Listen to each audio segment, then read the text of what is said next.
अस्सलाम वालेकुम भाईजान। ये देखा वाटर सप्लाई आशम खास के लिए गोठ जी वाटर सप्लाई ते बीठो आहियां।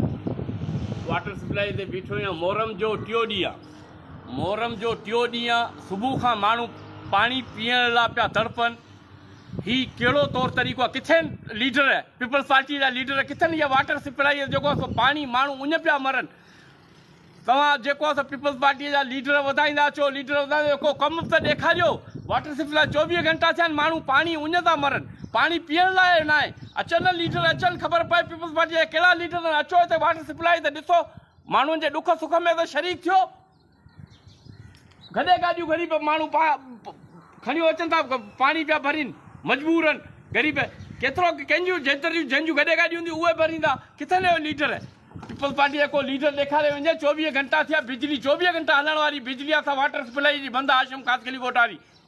हिते को बि चवण वारो न आहे। फैक्ट्री जंहिंजा फैक्ट्री लाइ छुटी आहे उन जा बिजली बंदि आहे। बाक़ी फैक्ट्री जी छुटी न आहे, बिजली चालू आहे 24 घंटा। छा माण्हू हिते हे इंसान न आहिनि? वाटर सप्लाई हे फैक्ट्रीअ जो जेको असां मोटर बि हिते लॻो पियो आहे। वाटर सप्लाई ही ॻोठ जे पाणीअ जे लाइ आहे। ॻोठ जो पाणी पहुचाइण पीअण लाइ ही को फैक्ट्री लाइ पहुचाइण न आहे। पर इहो अवां लीडर पीपल्स पार्टी वारे लीडर इहो पाणी ॾिनो आहे। फैक्ट्री ज़िम्मेवार पीपल्स पार्टी जा लीडर आहिनि। अॼु असां उञ पिया मरूं। सॼो ॻोठ सुबुह खां 24 घंटा थिया, बिजली बंदि आहे, पाणी पीअण लाइ घर में कोन्हे। आहे को पीपल्स पार्टी जा लीडर अचनि वाटर सप्लाई त आशम कासकली ॻोठ अचे। हिते छा आहे? इहा हमदर्द आहियो, अवाम जा हमदर्द न आहियो। अवां को अहिड़ो कमु ॾेखारियो, को सीधो कयो हुजे, रस्तो सीधो कयो हुजे, सीसियूं गलियूं सीधियूं कयूं हुजनि, मेन वाल किथे सीधा हुजनि, को अहिड़ो कमु ॾेखारियो जेको पीपल्स पार्टीअ सही कयो हुजे। जेको हक़ जो चूंडो न उहो ख़राबु आहे। बराली जेको असां 24 घंटा थियनि पाणी बंदि आहे। पीपल्स पार्टीअ जा लीडर अॻुवान MP MNA किथे आहिनि?